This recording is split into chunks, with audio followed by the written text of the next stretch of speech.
Okay, so this was number 4 off of the homework. It's 0, 0, 0, 1, and 1, 0. So this is our region, and the cross sections perpendicular were equilateral triangles, perpendicular to the y-axis. These are equilateral triangles.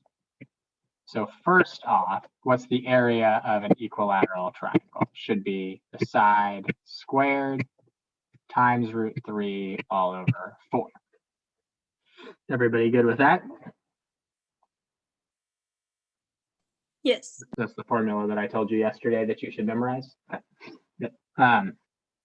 And then we need to figure out what's the length of one of those sides. Well, the length of one of those sides is the distance from the y-axis to some value over here, x. So we'll call the side length x. So our area is now x squared √3 over 4. But since the equilateral triangles are perpendicular to the y-axis, we need to do everything in terms of dy, because the thickness of those is in y. Everybody good with that so far?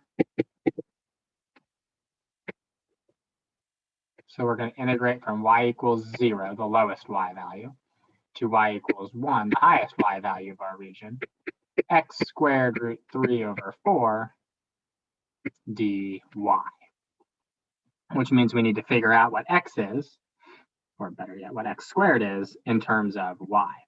And x is the distance from, like we said, the y-axis to this linear piece that we don't have the equation of, but if it's going from 0, 1 to 1, 0, we know it has a slope of -1, and we know it has a y-intercept of +1. So that should be y equals -x plus 1, or y equals 1 minus x, which tells us that x should be 1 minus y. So we will rewrite this now as, and I'm going to put the √3 over 4 outside the integral. √3 over 4 times the integral from 0 to 1 of 1 minus y squared dy. And then 1 minus y squared needs to be written out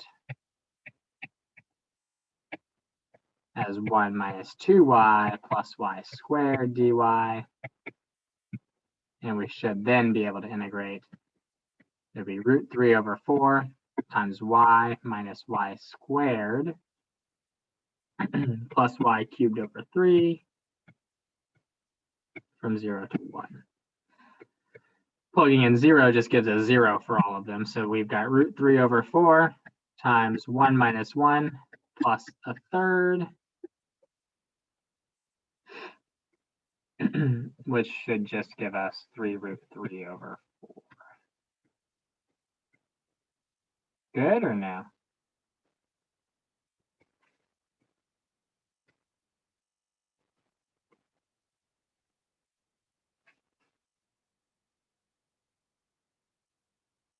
Does that make sense to everyone?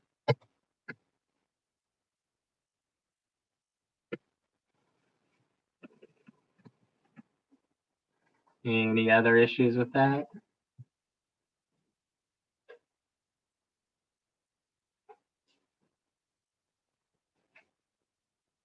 Or other questions on anything? Wait, is this number 4? I believe so. I don't think that's what the answer key says. The answer key got 2√3 over 15, or is that just the same thing? You got what? 2√3 over 15. Yeah, that's what the answer key online says.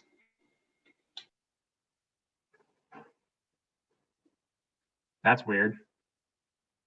Why would it say that? Yeah, let me fix that first off. √3 over 4 times 1/3 is not 3√3 over 4. Definitely √3 over 12.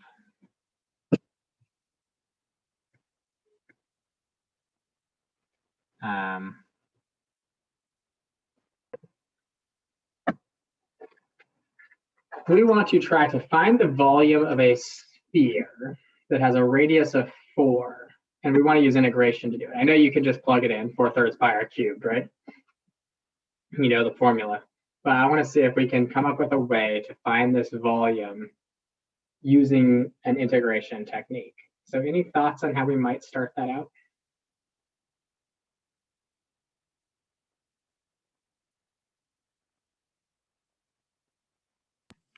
Find the thickness, like which way the thickness.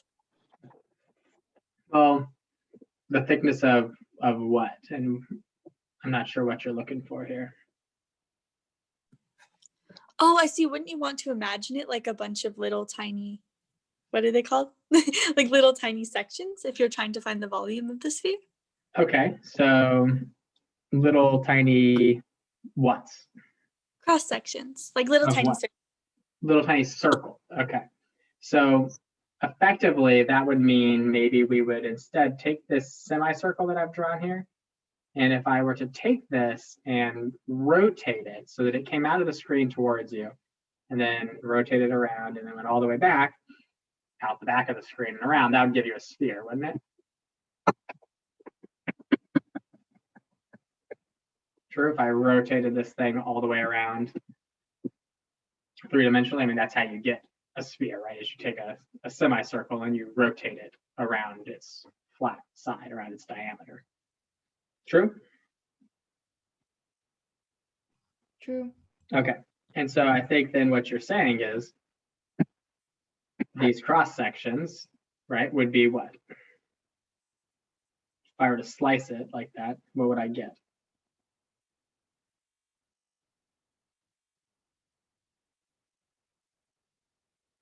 A circle? Circle. Should get a circle, right? If I slice it vertically. What if I slice it horizontally? What would I get? Also a circle? Also a circle. In fact, since this is a nice, perfect, solid sphere, no matter how I slice it, what am I going to get? I'm going to get circles, right?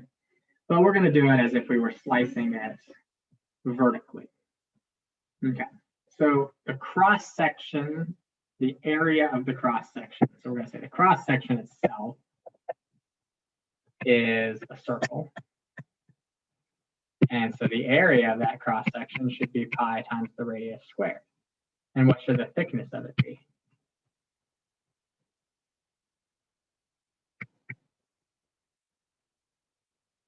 Dx. Should be dx. And if we're going to integrate this, we'd want to integrate from -4 to 4.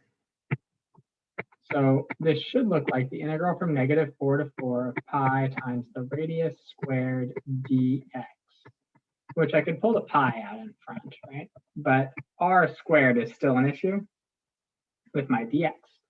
So I need to figure out what is r in terms of x. Well, the radius is this, isn't it?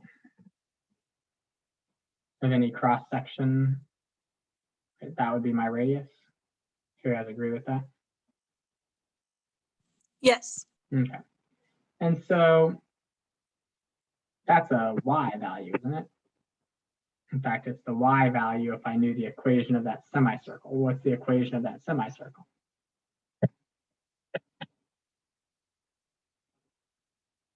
That should be something that you know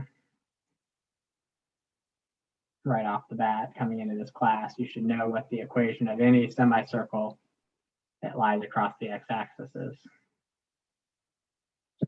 It's the square root of the radius squared minus x squared. Right? Y equals square root r squared minus x squared. Good or no? Good. Okay, that comes from just, what's the equation of a circle centered at the origin with a radius of 4? X squared plus y squared equals 16. Solve for y. 16 minus x squared square root. Positive is if it's up here. The negative is if it's down here. So we could then say that r is y, which is root 16 minus x squared, and r squared would just be 16 minus x squared. And now we have our dx and everything's in terms of x. Good or not good?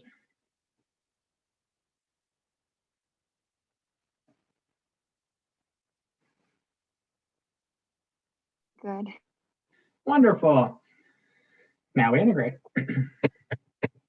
Pi, integral of 16 is 16x. Integral of minus x squared is minus x cubed over 3. And negative 4 to 4. And what do we get? We get pi times 64 minus 64 thirds minus negative 64 minus a negative 64 thirds, which is a plus 64 thirds. And what does that simplify out to become?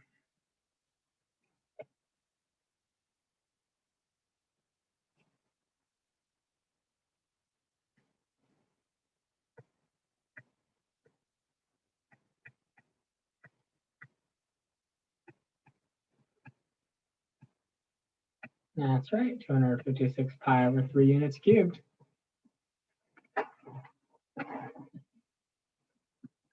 Good or no?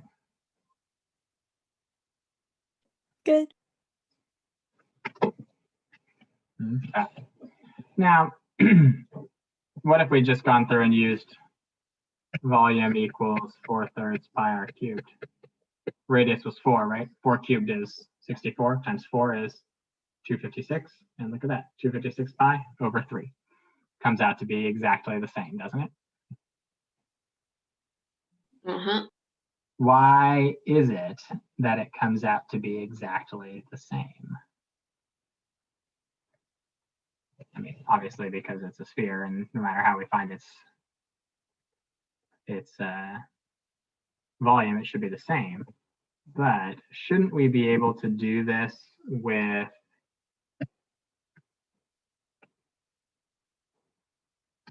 any sphere of radius r? Right? It would then have an equation of the square root of r squared minus x squared. Right? And if we were to do these same cross sections, that radius of this cross section here, which we'll call that capital R, that radius of the cross section should be this, shouldn't it? And so our area, which is pi times capital R squared times our thickness, dx, should have us write out an integral. Put too many s's there, but that's fine. From negative r to r, because this would be negative r to r of pi times this radius here squared, r squared minus x squared dx. Everybody follow along with that? Does that make sense?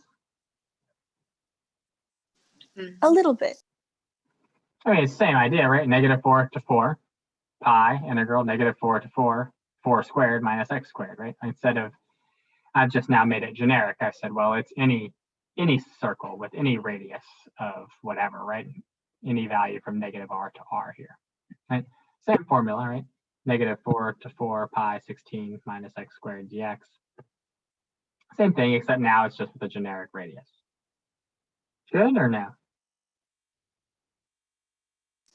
Good. Okay. Well, r is just a number, right? Because that's, I mean, radius could be 4, or it could be 1, or it could be a million, or it could be a tenth. So if I integrate r squared, a constant, dx, that should give me r squared times x, and then minus x cubed over 3 from negative r to r. And that should give me pi. And when I plug in little r here, I should get r cubed minus r cubed over 3 minus negative r cubed plus r cubed over 3. And what is r cubed plus r cubed? That's 2r cubed. And then minus 2/3 r cubed should be 4/3 r cubed times pi. And that is where this formula 4/3 pi r cubed actually comes from.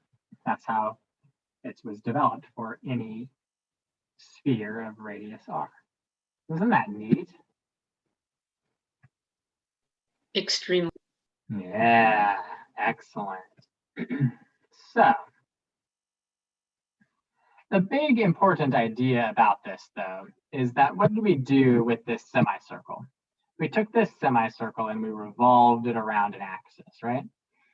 And revolving it around this axis allowed us to have cross sections that were circular, which allowed us to use this pi r squared formula, and it allowed us to really easily find the volume. Well, what if I took some other shape? Let's suppose I took this function right here, this region, and revolved it around the x-axis. What would I get?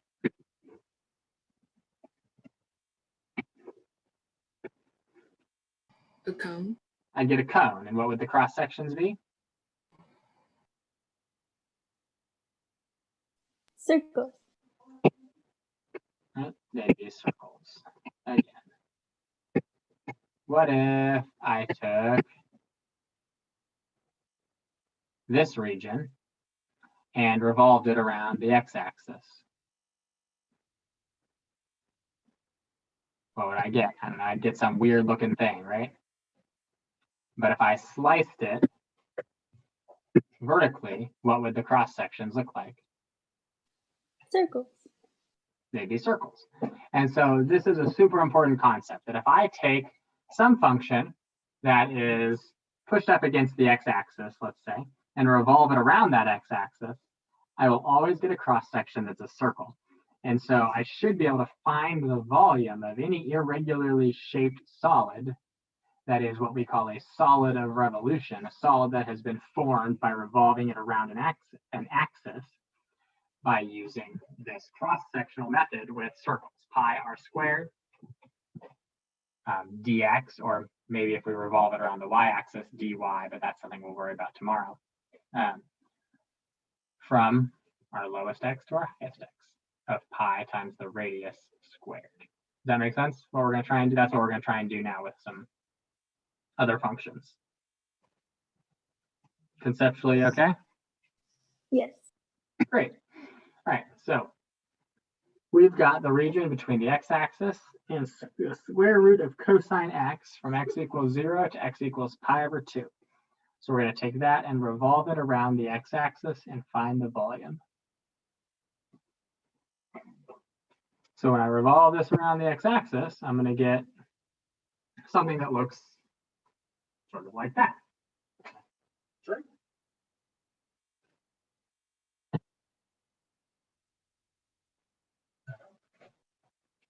And the cross sections should be Circles. Circles. circles. So our integral should be pi times the radius squared from 0 to pi over 2, because that's the values it told us to use. And since we sliced it vertically, the thickness of this is dx. So it should be r squared dx. And we'll find that no matter how we do this, if the region that I'm looking to revolve is fully pushed up against the axis that I'm revolving it around, the radius will always just be the value of the function. Right? Because this right there should be my radius. Shouldn't it?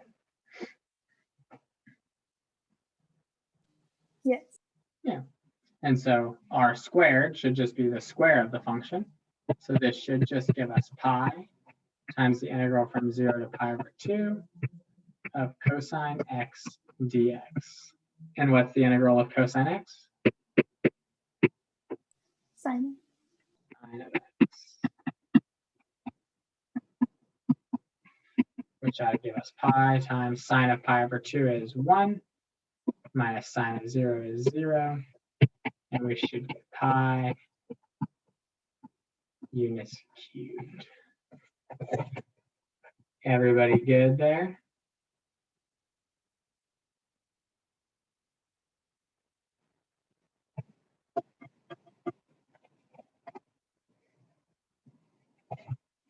Any questions, any issues there?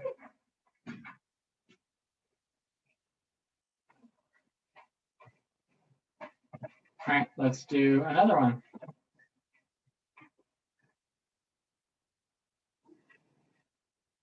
We got 2 plus x cosine x from -2 to 2. And we're going to revolve it around the x-axis to make some sort of solid. So I'm going to try and sketch this. It's going to look something like that. And you probably note that I don't know, it looks sort of like a flower vase or something laying on its side. Right?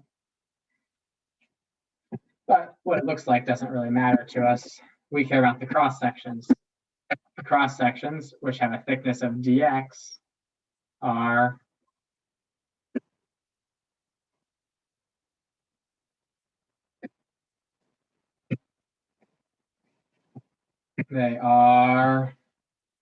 what are the cross sections? They are Circles. circles. So we should be able to just integrate from -2 to 2 pi times the radius. And what's our radius?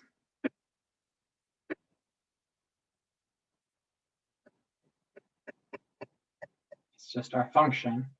And we should be squaring it, right? Pi times the radius squared.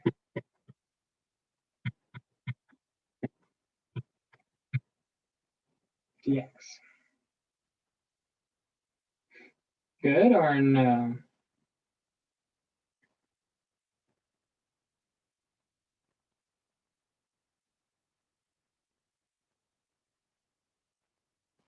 Good. Okay. Now this, when we distribute it out to get 2 plus 4x cosine squared x plus x squared cosine, plus 4x cosine x plus x squared cosine squared x, is an integral that you are not yet equipped with the tools to solve. So I'll let you use your graphing calculator to evaluate this integral. And let me know what you get.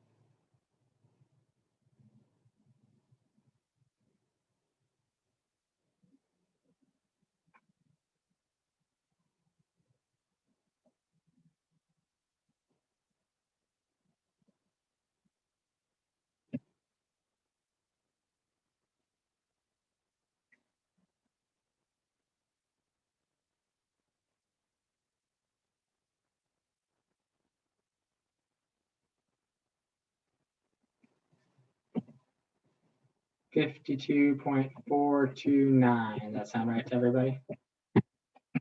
Anybody else get that? That's what I got. Units cubed. Spectacular. All good? Everybody's conceptually understanding what we're doing here?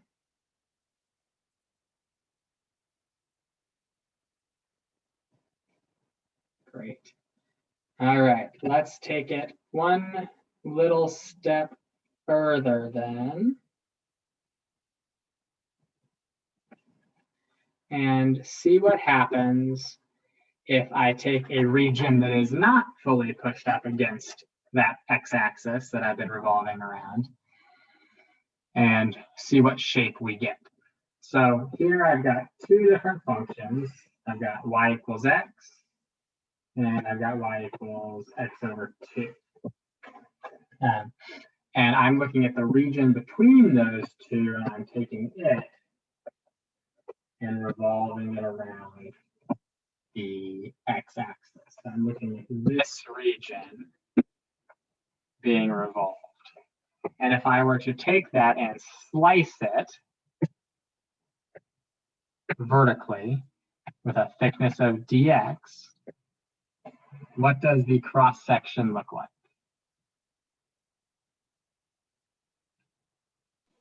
A donut? Yeah, a donut, or we're going to call it a washer. We call these washer cross sections, right? It looks like a washer when you're attaching screws and bolts and stuff to stuff. Or a donut, sure. And, my kid Max in the last period said it looked like a toilet seat. Sure, that works too.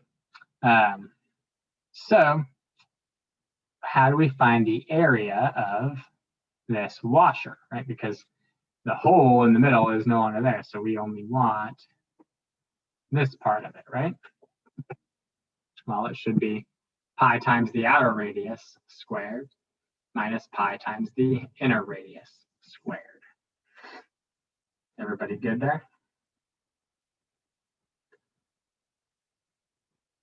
Yep.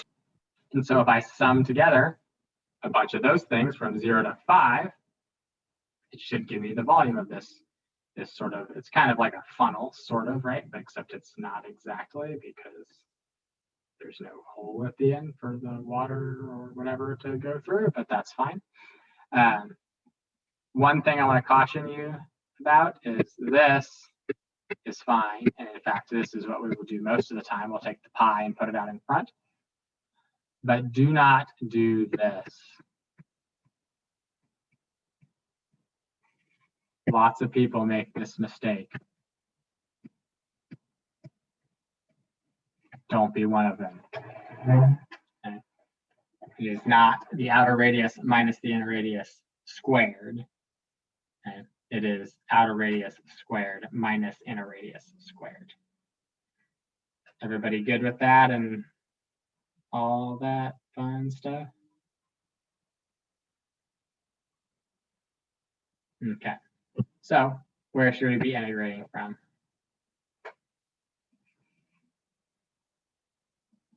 0 to 5. Exactly. We should have a pi out in front. And what's our outer radius? Which function gives us the outer radius?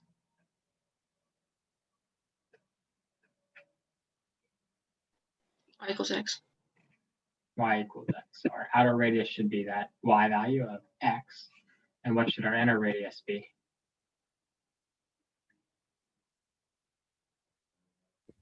X over 2. Exactly. And so we end up with x squared minus x over 2 squared dx. And we integrate, or we simplify and then we'll integrate. So x squared minus 1/4 x squared, right? If we square the x over 2, should be 3/4 x squared.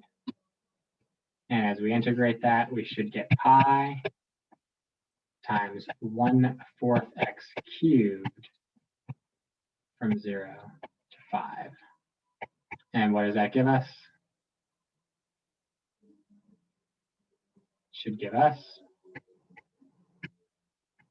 125 pi over 4 units cubed. Good or no?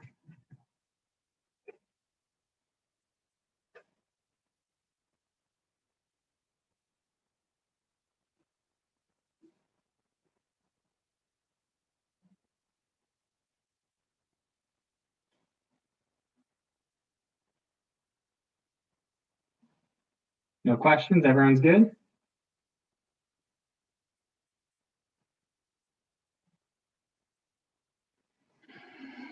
All right.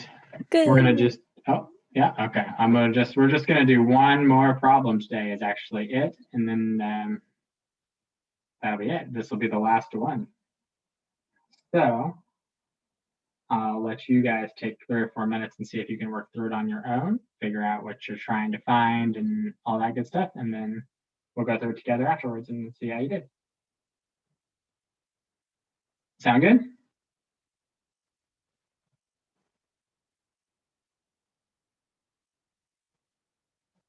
Yes. All right. Just a couple minutes here. Ready to go. So first off, we probably needed to figure out where this little section that we're looking at ends, which would be done by setting sine x equal to cosine x and giving us x equals pi over 4. Everybody agree that that was a good thing to do? Yep. Okay. And then we also need to have some sort of thing down here, right? This is what we're revolving. We're revolving this around the x-axis, so we're getting, you know, this weird little, I don't know, it's like a sort of like a part of an acorn with a cone pulled out of the middle of it or something. But the cross sections end up being circles with circles cut out of them. And so the thickness as we slice them is dx. So we need to integrate from 0 to pi over 4 pi times the outer radius, and which function gives us our outer radius, which function is above the other one on this interval.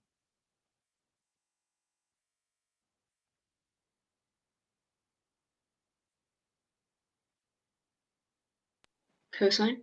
Right, so it'll be cosine squared x minus, and then sine is the other one, so sine squared x dx, which ought to give us pi times an integral from 0 to pi over 4. And how could I simplify cosine squared minus sine squared x really easily?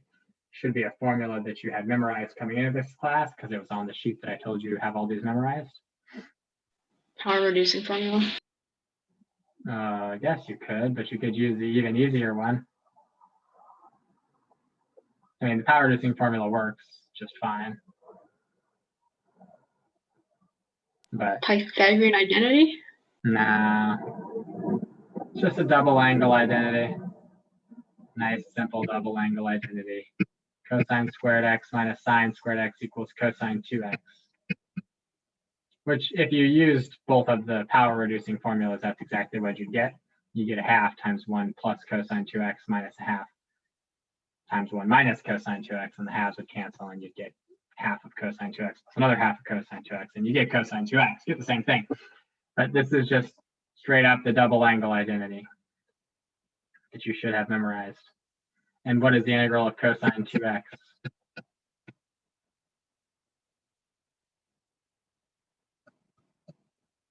Should be 1/2 sine 2x from 0 to pi over 4.